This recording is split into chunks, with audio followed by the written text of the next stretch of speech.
มาเยี่ยมมาเยือนวัดหนองโมงบูรพารามโอ้มาโทบหนาวพอดีนะพ่อใหญ่ลมทางอีสานบ้านเฮานี่เป็นเมืองลมบ่ซุมมันสิมีลมซุมนี่คือลมทางเหนือเป็นหยังคือซุมก็บ่ซุมทางเฮาบ่มีภูเขาน้ำแข็งถ้ามีภูเขาน้ำแข็งอยู่ทางเวียดนามเขาเอิ้นว่าหิมะมันสิหอบความเย็นปนความชื้นมาผู้ใดดีมันพวกอยู่ใต้ร่มนี่ปะเนี่ยคืออย่างอีสานเฮาเนี่ยดินสิซุ่มเปียกเมิดแต่วันใดลมมาซุ่มมันนี่สิเป็นแห้งคือจังอีสานเฮานี่ล่ะอีสานเฮาก็ล่มแห้งน้ำก็หายตากผ้าบ่พอชั่วโมงก็แห้งเมิดดูดความชื้นไปหมดอันนี้ก็เป็นสิ่งแวดล้อมบรรยากาศอีสานนะอีสานบ่เหมาะสำหรับการปลูกต้นหมากรากไม้ยังปานใดต้นมันทนนี่ก็สิเป็นต้นบักม่วงว่าซั่นล่ะบักม่วงบักมี่ต้นพวกนี้ทนแรงเด้นะเพราะฉะนั้นดินฟ้าอากาศจริงๆก็คือสื่อถึงวิบากกรรมผู้ใดมาเกิดอยู่อีสานเนี่ยอาจจะทำท่านบ่บริบูรณ์ปานใดนะก็เลยพอสมควรนะแต่ว่าก็บ่ถึงกับทุกข์ยากลำบากทรมานเอียงปานใดอาตมาเที่ยวไปเนี่ยอาตมาก็ว่าเมืองไทยเฮานี่ก็พร้อมสุอย่างพ่อใหญ่เหลืออย่างเดียวคนไทยเนี่ยว่างความคิดวิถีชีวิตเจ้าของบ่เป็นหนึ่งเป็นเมืองขึ้นด้านเป็นอาณานิคมด้านความคิด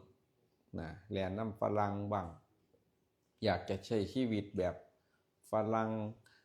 ใส่เงินใส่ทองใส่ใจอย่างเดียวบ่ปลูกบ่ฝังบ่เฮ็ดอีหยังกินซื้อกินอย่างเดียวก็เลยยากเป็นหนี้เป็นสินบัดนี้คนไทยเฮานี่อาตมาวิจัยเบิ่งนะว่าไงจักถึกบ่ถึกหรอกบ่ค่อยดีปานใดเด้คนสัวคนบ้านเฮานี่ออกจากทางสัวเล็กๆเล็กน้อยก็ขี้คร้านหาติดตะเหล้าตะยาแม่ย่าแม่ยิ่งก็ใส่เงินฟุ่มเฟือยเล่นแต่หวยเล่นแต่การพนันสิไปแต่หาผัวฝรั่งสิไปแต่ร่ำแต่รวยไปก็ไปทิ่มเขาโกงเขาผู้ชายก็วนแต่น้ำเหล้าน้ำยา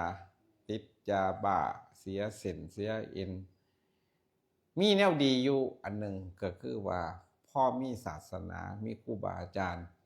มีคำสอนพระพุทธศาสนาอยู่ท่านขาดสิ่งเหล่านี้เนี่ยคนอีสานเนี่ยสัวเด้พ่อใหญ่เจ้าลองวิจัยเบิ่งสัวแม่นบ่หมดทางสัวทางนั้นล่ะบ่รับผิดชอบคือจังเขาเคยวัดเด้นะอัตราของคนไทยนี่เจ้าชู้ 60%แม่ยิ่งกับเจ้าชู้ผู้ชายกับเจ้าชู้มักบ่จริงใจไปหาล่อหาลี่กันไปทั่วทิศทั่วแดนนะอันนี้ก็เกิดขึ้นดาดดื้นแม่นบ่อันนี้คือคนไทยได้มักเจ้าสู้ได้ลูก2ลูก3ก็ยังไปหาเจ้าสู้กันอยู่ถิ่มปะกันบ่ค่อยสัตย์ซื่อต่อกรรม2มักต้มมักตัวหลอกลวงกันเอาเงินให้กันยืมเนี่ยบ่คืนกันง่ายเด้ทั้งที่เป็นเรื่องพื้นธรรมดายามนั้นมานะมาโมดีเด้มันบ่พ่อใหญ่เฮ็ดบุญเฮ็ดหยังดีแต่ว่ามักต้มมักตัวนี่หมดเท่านั้นคนไทยเฮาข่อยยังว่าอยู่ได้ซ้ำซุมื้อนี่ข่อยยังว่าปัดเจ้าเมืองไทยเฮาก็บุญหลายเติบตัวนี่คือยังอีสานเฮานี่สมัยก่อนสิมีหยังเล่นตะโบกตะไผไฮโลกันหัวบ้านท้ายบ้านขี่เหล้าตาเปียกๆฟ้อนใส่บุญบั้งไฟแน่บุญกันหลอนแน่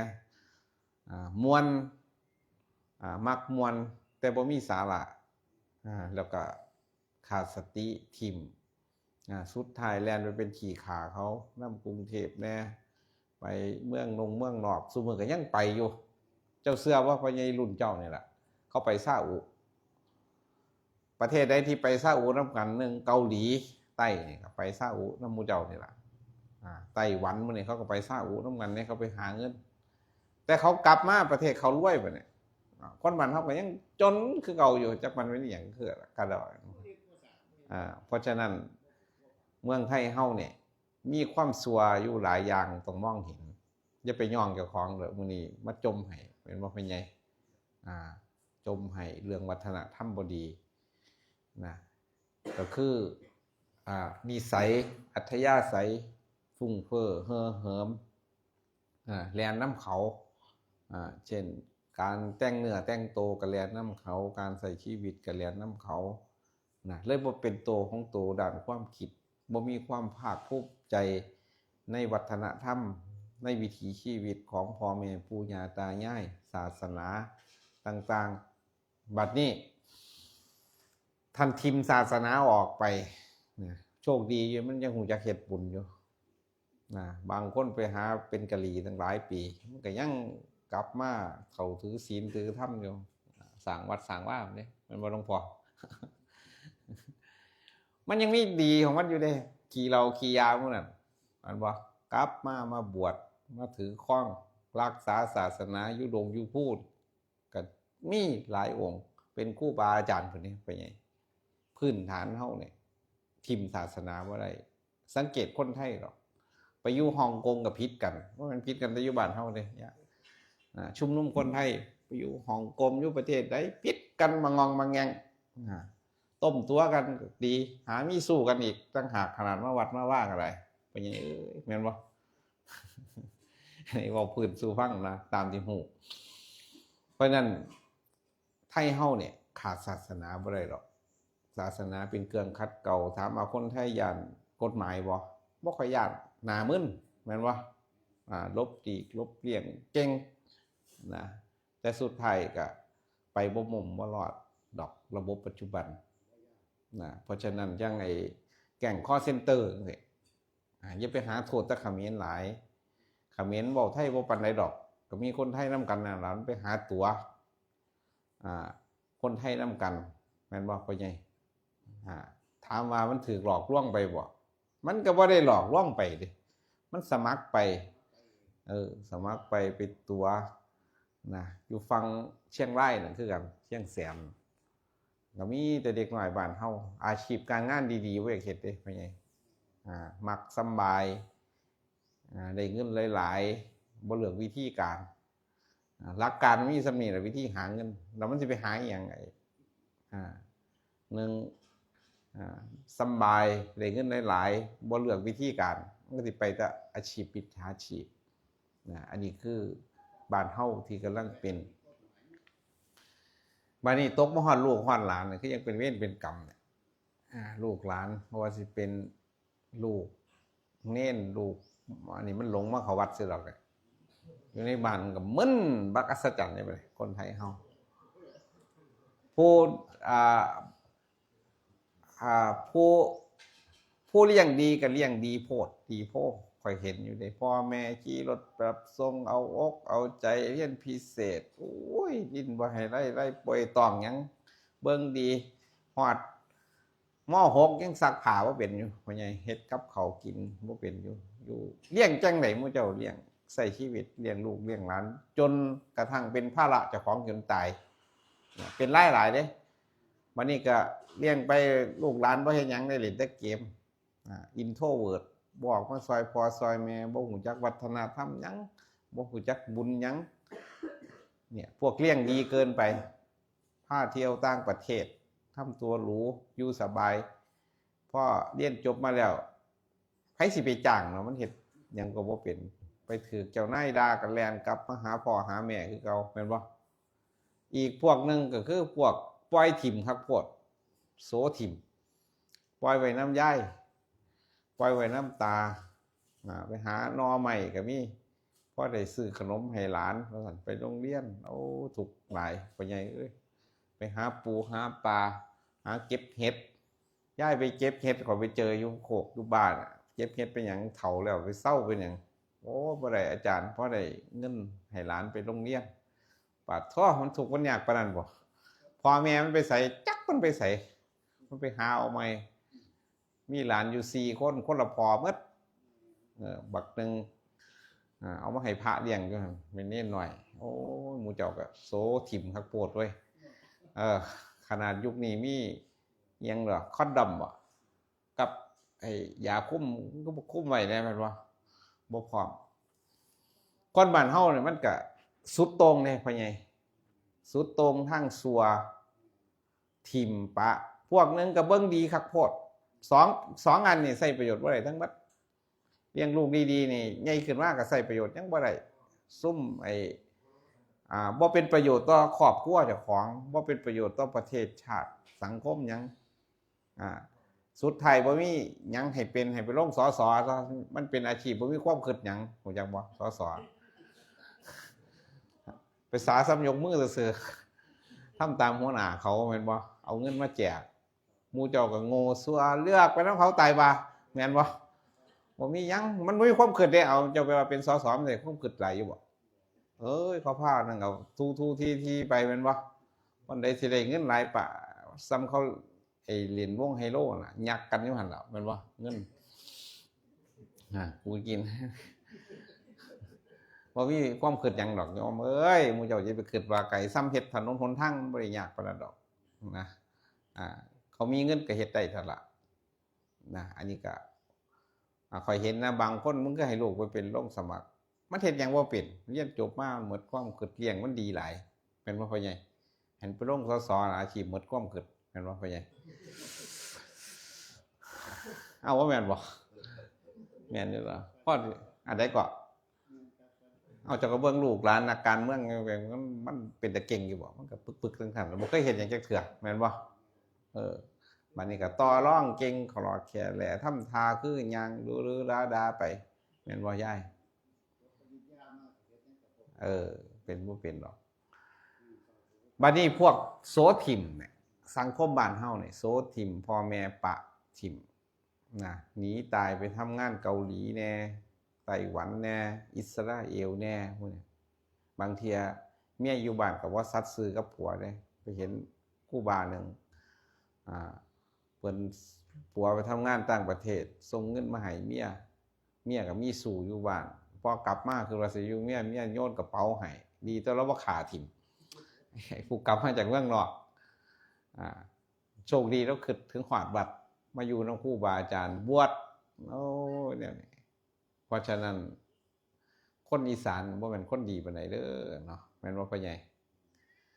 ตีคนว่าเด้เนี่ยผู้ใดสิเถียงกับผมก็มาเพราะผมก็คนอีสานคือกันฮะวัดว่าอารามเนี่ยคือกันเด้ว่าเนี่ยดูแลยากมักผิดกันแทนที่สิสมัครสมานสามัคคีสร้างวัดสร้างว่าสร้างศีลสร้างธรรมให้ลูกให้หลานรุ่น60 70รุ่นนี้อย่างนี้ละซุ่มไปหาเป็นกรรมการวัดกับผิดกันลูกหลานจักสิเบิ่งจังไหนมาทางวัดทางว่าก็หาบ่อนเพิงบ่ได้ลูกหลานผู้เฒ่าก็พากันผิดกันบางคนก็เกินไปออกน้ำ20 บาทอยู่กับเว้าใหญ่โพดบางหาก็ได้ทำทาบ่ฮู้บ่ชี้แล้วก็แล้วไปงั้นว่าไปไงคุยใหญ่เล่นพักเป็นพวกพี่น้องคอยร้ายเว้าสร้างบรรยากาศสิ่งแวดล้อมชุมชนบ้านเมืองวัดวาอารามบ่ดีไปไงคนบ้านเฮาถูกดูแค้นก็ว่าเขาเหยียบเขาย่ำให้เกียรติร้ายกับเป็นผู้ใหญ่บ่เป็นเนี่ยอาตมาอยากว่าบนหนึ่งก็คือเฮาเนี่ยไปเป็นขี้ข่าเขาโอ้ยถือเขาด่าเขาว่าไปขี้ข่าเจ็กไปทำงานต่างประเทศก็ถือเขาบังคับเอาเล่นว่าพ่อใหญ่พอได้เงินอยู่ถือเขาบังคับน่ะเข้าใจบ่แต่ว่าให้มาเป็นหน้าเจ้าของแม่นบ่กะให้มีบทบาทเป็นผู้ใหญ่บ้านเป็นผู้รับผิดชอบเงินค้ำรัฐบาลส่งมาให้ SML SME ยังเขาบ่จักว่านะกะพากันต้มกันตัวคือบ่ใส่ความจริงอยู่นำกันไปคืออันนี้ก็เว้าความชั่วสู่ฟังเนาะบัดนี้มันดีแน่พื้นที่อีสานเนี่ยได้ซ้ำนี้อาตมาก็ว่าถือว่าพัฒนาโอเคอยู่ได้ซ้ำนี้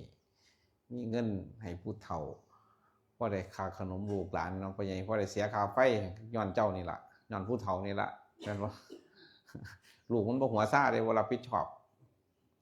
จังอันนี้คือกันเด้อน้ำในหมู่บ้านประปาหมู่บ้านเครื่องเสีย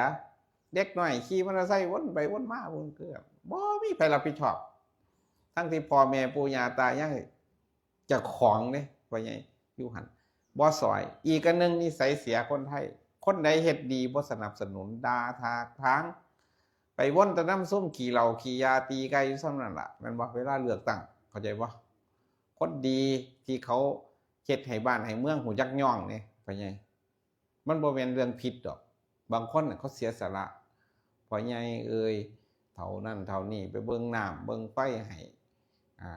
พ่อสิเลือกตั้งแน่สิเอาแต่เงินตะค่ำน้ำเขาจะว่าซัวบ่คนบ้านเฮาซัวเด้เนาะอากตัญญูแม่นบ่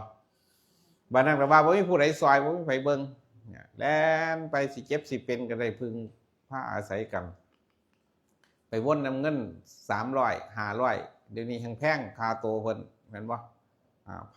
1,500อย่างต่างๆเอาไปมาบ้านเฮาเนี่ยสิเป็นเมืองล้าหลังเพราะความสัวของคนถ้าบ่พัฒนาเรื่องความสัตย์ซื่อสุจริตความรับผิดชอบเล็กๆเล็กน้อยมื้อนี่ใหญ่เป็นเบาเนี่ยบ่จักรับผิดชอบเจ้าของเด้นะถ้วยโซโอซ้ำพ่อสิซอยพ่อซอยแม่ก็บ่ซอยงานการพ่อสิซอยแม่ก็บ่ซอยจักเรียนไปหยังคักหยังแหน่แท้เรียนหนังสือแม่นบ่ครับสมัยซุมื้อน่ะมันบ่ได้มีปัญหาเรื่องความรู้เขาบ่อยากได้ดอกคนมีความรู้เข้าใจบ่พ่อใหญ่เขาอยากได้คนมีความสามารถเขาอยากได้คนที่มีความรับผิดชอบสัตย์ซื่อเจ้านายไผเขาก็เลือกเอาแต่คนสัตย์ซื่อคนมีความสามารถคนเว้าจริงทำจริงขยันขันแข็งทั้งนั้นแหละบริษัทห้างร้านทำทาซื้อดอกว่าอยากได้คนจังซั่นจังซี่นะจริงๆคือเขาแนวความรู้เขาหัดเอากันได้แต่นิสัยสันดานก็คือความสัตย์ซื่อนะความมีความอดทนขยันขันแข็งนี่แหละสำคัญนะซึ่งเป็นหลักฐานของการพัฒนาโลกบัดนี้โลกซุมื้อนี่กำลังพิษกันโยมบ่แม่นพิษกันแต่ในชุมชนนะข่อยบ่ค่อยเชื่อไปในระบบปกครองสมัยใหม่มันดีข่อยว่ามันหมุนปุยๆ1คนบ่สามัคคีกันผู้ใหญ่บ้านก็ซ้ำบ่มีอบตก็ซ้ำบ่มีจักสิเอิ้นไผจักศูนย์กลางอยู่ไสจักสิเพิ่งพาอาศัยหยังแม่นบ่พ่อใหญ่ภาษางัวควายกินก้าซื่อๆก็ตกลงกันบ่ได้แทนที่มีผู้ใหญ่บ้านเพราะสิได้เอิ้นเขามาหากันคุยกันง่ายๆจบง่ายๆฟ้องร้องศาลบักอยู่ตรงกลางก็เอาไปกินตัวมันว่าทนายบางศาลก็ไปฟังแต่คนตัวกันหลายจนเสียเส้นบัดวันไหนคือกันแม่นบ่จะว่าศาลฟังคนตัวกันบ่บักนั้นก็ตัวทั้งนึงบางนี้ก็ตัวอย่างนึงแล้วก็เสียเส้นตัวศาลก็ได้แม่นบ่คนเสียเส้นในศาลบ่ฟังแต่คนตัวกันอยู่ซุมื้อหลายพอมึนๆแน่เราก็ไปโกงเราแล้วตอกเราแม่นบ่มีพับเราสำหรับซุ่มผู้พิพากษาอัยการตกลงเขาสิเอากันจังได๋จังซี่แล้วแม่นบ่ต้องไปตกกันเพราะฉะนั้นสังคมบ้านเมืองในระบบปกครองบ่ได้ว่าข่อยบ่ค่อยนั่นปานใดดอกข่อยว่ามันล้มเหลวข่อยไปเห็นชุมชนโบราณเคยไปอยู่พม่าเลยผู้ใหญ่บ้านเอิ้นแล้วก็แล้วแต่ตึมคนมีความสามัคคีกันเป็นตะแล้วงานแล้วเวียกนะหรือไปเกาะบาหลีนะอินโดนีเซียเขาใส่ระบบปกครองมา 2,000 กว่าปีแล้วผู้รักผู้ใหญ่บ่ต้องมาแต่งดอกว่าผู้ทรงคุณบ่ทรงคุณอีหยังเนี่ยเขาไล่เลี้ยงกันแม้แต่ตำรวจเขาก็บ่ได้ใส่เขาใส่ชุมชนดูแลกันเองบ่ต้องเกี่ยวกับไอ้เงินเดือนเงินดาวอย่างนี้อาตมาว่าเงินเนี่ยเป็นตัวสำคัญที่ให้เกิดความแตกแยกกันนะเพราะฉะนั้นมองให้เห็นซื่อๆดอกนะแต่ว่าคือว่าสิเปลี่ยนก็ยากอยู่ดอกแต่ว่าให้ฮู้ว่าได้ซ้ำนี่อาตมาก็ว่าโอเคเลยมีความขัดแย้งกันสูงนะหมู่บ้านอยากให้ผิดกันว่าอยากแล้วเงินถิ่มไปสมมากัดกันญาติตึงบางพิษกันผู้ใดญาติผู้ใดก็อยู่ของนอกก็แม่นบ่แขวบ่คมแม่นบ่พ่อใหญ่มานั่งเบิ่งซื่อๆแล้วไปหัวซ่าหยังก็เพราะฉะนั้นการเมืองเนี่ยคือกันพ่อใหญ่คือ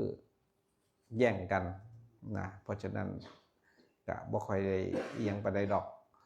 แต่ว่าได้ถึงปัจจุบันอาตมาก็ว่าประเทศไทยก็โอเคดีก็ลาวดีก็เขมรดีก็พม่าในการที่รัฐเขาดูแลประชาชนแล้วก็มีความสงบระดับหนึ่งแต่เฮาบัดอยู่บ่เป็นชีวิตอยู่ดีๆก็ไปวนน้ำยาบ้าเสียเส้นขี้เกียจทำการทำงานมีเงินเอาไปเฮ็ดหยังลองทิปเงินก็ไปเข้าร้านเหล้าร้านเบียร์ข้าวเกะพิษกับโลกกับเนี่ยบ่สั่งบ่สันเด้คนเฮานี่คิดเป็นท่าทางลบให้เงินก็บ่ได้ทุกข์ก็เหลือตนข่อยก็คิดจังซี่เด้จังคนมาขอเลขนำข่อยเนาะข่อยก็นั่งเบิ่งหน้ามัน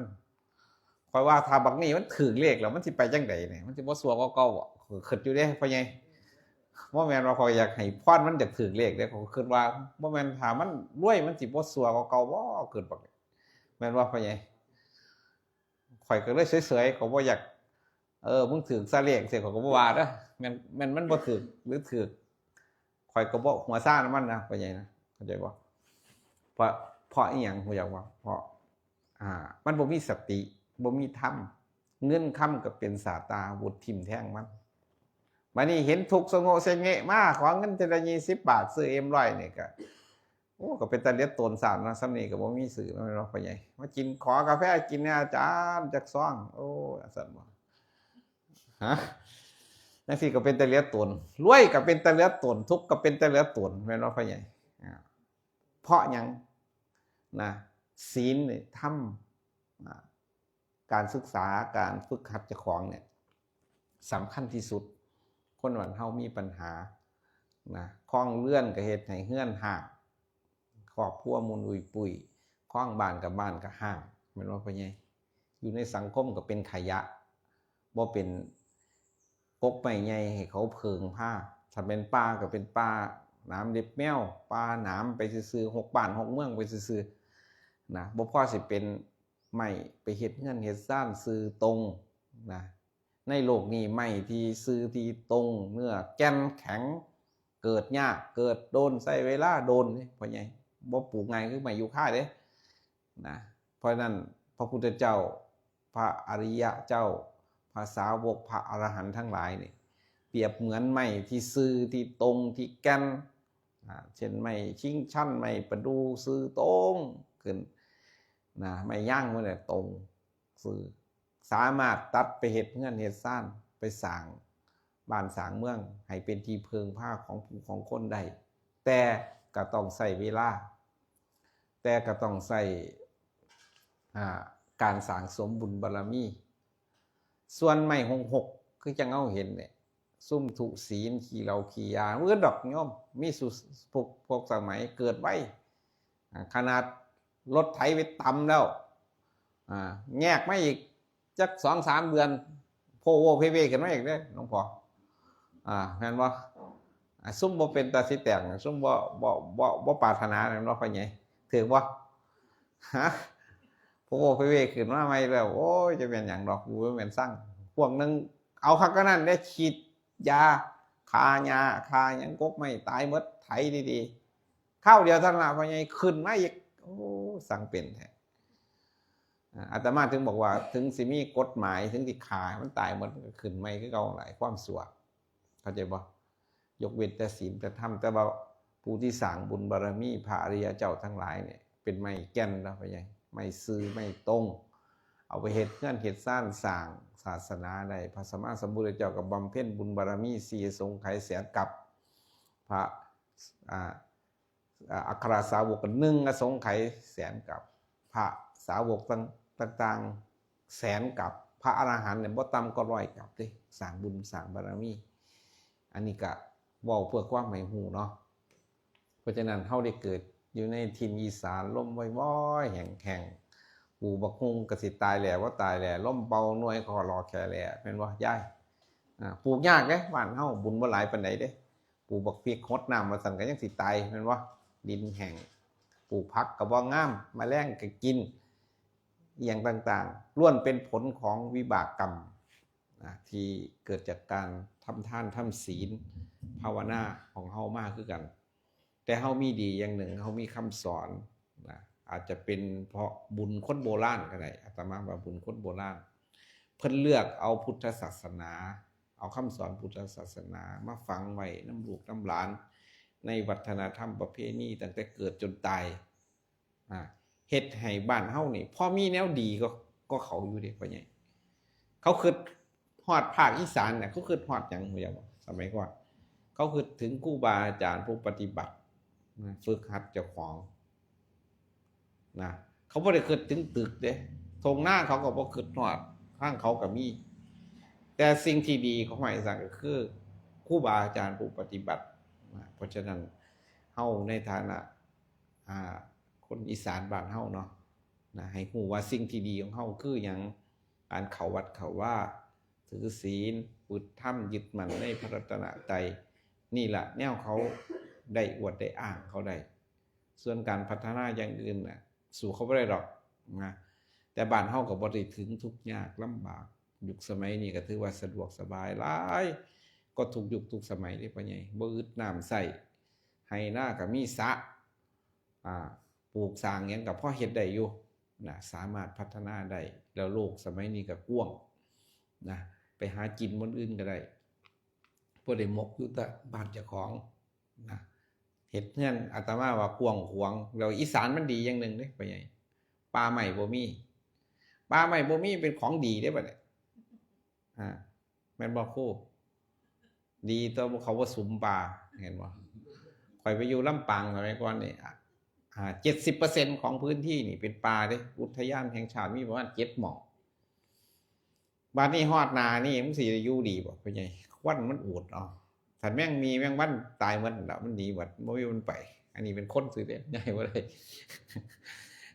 มันจูดปลาต่อประเทศใดมีปลาหลายประเทศนั้นเขาก็สุมปลาหลายนะมันบ่ได้สบายเด้อพ่อใหญ่วันใดร่ำรวยพ่อใหญ่บ่ชลบุรีระยองบ่ฉะเชิงเทราสมุทรปราการก็มีแต่ซุ่มไปหากินขี้เหล้าขี้ยาอยู่หั่นล่ะพ่อใหญ่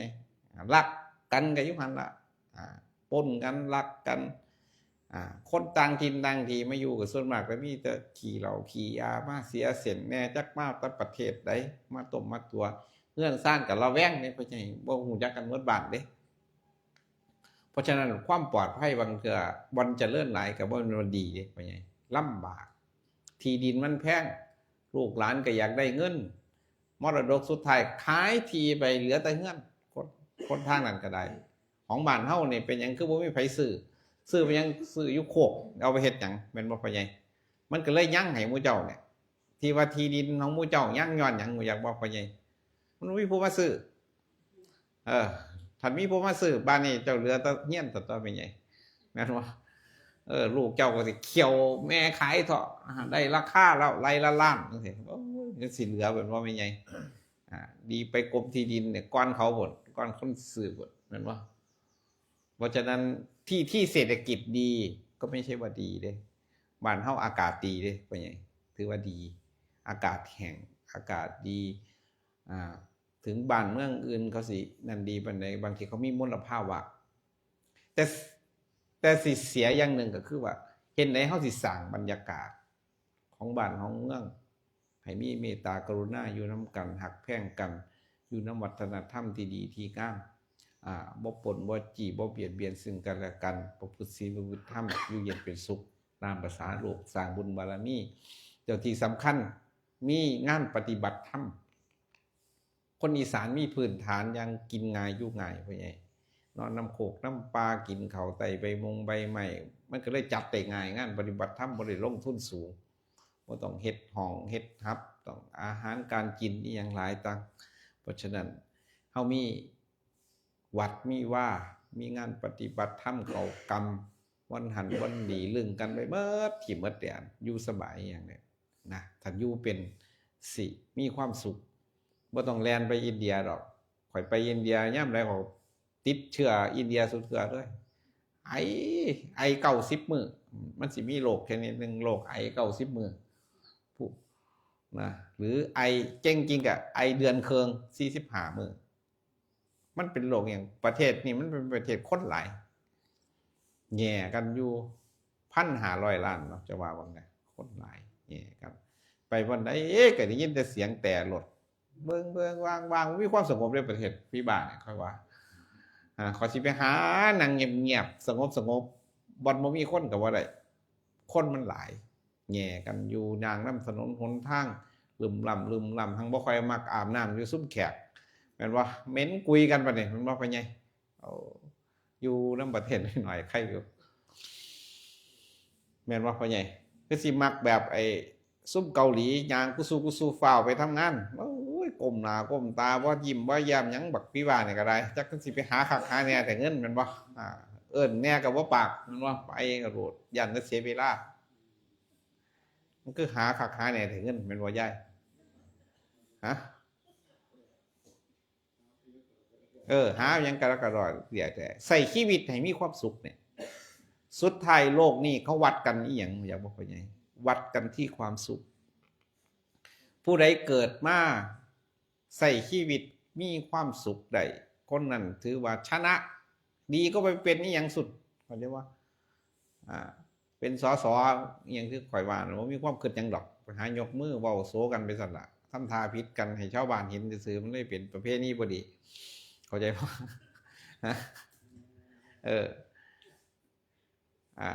ไอผู้เจ้ากับเพราะฉะนั้นวัดกันที่มีความสุขได้ตื่นเศร้าๆใส่สโลไลท์ชีวิตซาค่อยเฮ็ดหยังกับค่อยเฮ็ดไปซ้ำสิกินหยังปานไหนเป็นบ่ปานใหญ่นอนกับเพื่อหลับกินกับเพื่ออยู่ใส่ชีวิตให้มีความสุขสุขภาพร่างกายกันนั่นอย่าไปพากันไปเป็นหนี้เป็นสินอย่าไปเอาเงินอนาคตมาใส่เฮ็ดให้เจ้าของยากซื่อๆเข้าใจบ่อยู่คือคนโง่เนี่ยมีความสุขเลยผมอยากว่าเบิ่งโทรศัพท์ก็บ่เป็นเปิดบ่เป็นก็เลยบ่ฮู้จักจังกลายเป็นสบายได้ป่ะเนี่ยไปเจอย่ายนึงโง่มันมีความสุขเด้พวกฉลาดฮู้เพราะว่าแพ้แว่บักกันนั่นเป็นจังซั่นบักกันนี่เป็นจังซี่มีแนวโสซุมื้อเพิ่นไปเบิ่งข่าวแม่นว่าพ่อใหญ่ปวดหัวซุมนี้ก็มีความสุขสุ่มซุ่มโง่บ่ได้ข่อยมักอยู่ซุ่มโง่เนี่ยเปิดโทรศัพท์บ่เป็นมึงก็ฮู้บ่ฮู้จักหยังแม่นว่าแม่ใหญ่ครูฮะเจ้าระวังนะพวกได้ฉลาดว่ามันดีเด้ไปหู้นั่นหู้นี่เห็นว่าพวกได้ฉลาดว่าได้อยู่สบายเด้โอ้เฮ็ดนั่นบ่เป็นดอกจบนะอีกอันนึงบ่แม่นว่าแต่มีความสุขมีคุณค่านำชีวิตคนสิมีคุณค่าได้ต้องมีธรรมมีศีลมีความสุขซื่อๆก็คือมาวัดนี่แหละบ่กึดจังมื้อจังสิกินหยังมันก็บ่กึด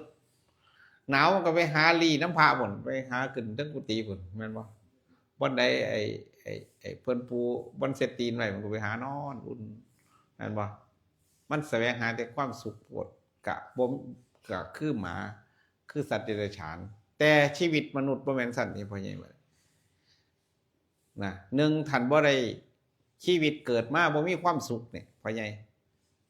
เจ้าว่าขี้ร้ายก็หมาบ่ขี้ร้ายก็หมาบ่มันก็บ่เกิดหยังนั้นบ่มีให้มีหน้าบ่มีโฉนดจักเกือเลยมันไปปั่นให้มันคือบ่เห็นมันนอนบ่หลับแม่นบ่พ่อใหญ่มันคือบ่เห็นหมาประสาทมีอยู่บ่หมาเป็นโรคประสาทฮะแม่ใหญ่เงยใหญ่มันก็คือบ่มีเงินฝากเงินหยังคือเจ้าคือบ่ได้ทุกข์ยากปานนั้นพ่อใหญ่มันต่างกันจังได๋เดี๋ยวนี้แม่นบ่ครับเพราะฉะนั้นคนเฮาเนี่ยมันมีอยู่ถ้าสิเอาความสุขนะเป็นเกณฑ์มันมันสิขี้ร้ายกว่าหมาหรือว่ามันสิซ้ำหมาเอาเรื่องครูบาแต่ว่าบัดนี้สิสำคัญกว่านี้เด้พ่อใหญ่บัดนี้ก็คือมีคุณค่าชีวิตมีคุณค่าเป็นค่าด้วยการมีธรรมเกิดมาเพื่อมาสร้างบารมีจังซี่ทานะสีลังจะเนคขมังปัญญาวิริยะจะปัญจมังคันติสัจจะมัทิฏฐานังเมตุปิขายเมตสะผู้ใดสร้างบุญบารมีสร้างศีลสร้างธรรมใส่จิตใส่ใจเจ้าของชีวิตบุคคลนั้นนะมีทั้งความสุขมีทั้งคุณค่าขึ้นไปอีกเห็นว่านี่เดี๋ยวมันจะแม่นคนบัดนี้ที่ว่าสัตว์เดรัจฉานหมาแมวเนี่ยมันเฮ็ดหยังบ่ได้เด้เนี่ยส่วนมันสร้างบารมีบางเพียงมันก็ยาว กูบ่เอาน้ำไปอาลาดเลยกำลังสิสอนมันดีๆนั่งสอนให้ดีเป็นกูวานั่งคนนั่งผ้าแมวนั่งสวดมนต์เพิ่นคิดว่าเพิ่นเทศน์ให้แมวฟังนะผมก็นั่งคิดว่าไงว่า มันฮู้เรื่องปานนั้นบ่แมวตัวนั้น มันนั่งเพราะว่ามันอยากกินเหงื่อซื่อๆว่ามันว่าบ่รู้เรื่องมนุษย์เนี่ยต้องสร้างบุญสร้างบารมีมีศีลมีทานมีศีลมีภาวนาจงเป็นมนุษย์ที่มีคุณค่านะถึงเฮาสิบ่เชื่อว่าโลกหน้ามีบางคนบ่เชื่อก็เฮ็ดดีประดับโลกต้นไม้ดอกไม้เนี่ยเป็นค่าตอนไหนครูเลยบ่ดีตอนมันออกดอกแม่นบ่เขาก็ทาตอนเดียวนั่นล่ะเจ้าปลูกดอกไม้นี่บ่ได้อยากได้ใบบ่ได้อยากได้หยังมันเนี่ยทาตอนเดียวยามมันออกดอกได้ชื่นชมนะคนคือกันนะมันต้องมีคุณงามความดีไว้ชื่นชมอัตภาพร่างกายเป็นของบ่มีสาระหยังเดี๋ยวก็เที่ยวเฒ่าตายที่บ่พอสัก 30,000 มื้อหรอกแม่นบ่ยาย 30,000 มื้อแล้วนี่บ่โดนมันได้ 30,000 กว่ามื้อพากันตายถิ่มหมดแล้วเอาชื่อเสียงเรียงนามไปไว้ไสเดี๋ยวก็ลืมหมดถิ่มหมดทุกสิ่งทุกอย่างนะชีวิตอันเล็กน้อยนี้เอาไว้สร้างคุณค่าให้เจ้าของเด้อบุญบารมีพอสมควรเว้าโดดเลยว่าสิ5 นาทีเด้มันฮอดจักนาทีนะยะถาวาริวหาปุราปริปุเรนติสาครังเอวเมวะอิโตทินังเปตานังปะกปติอิจิตังปฏิตังตุมหังคิปะเมวัสมิจฉตุสพเพปุเรนตุสังกปาจันโทปนะระโสยะถามณิโชติระโสยะถาจันตุสัพพะโรโควินาศตุมาเตภวัตโยสุขีทีขายุโกภวะอภิวาทนาสีลิสเนจังพุทธาปัจจายจัตตารโอธรรมาวัฏันติอายุวันโนสุขังภะรังภวตุสัพพมังคารังรัก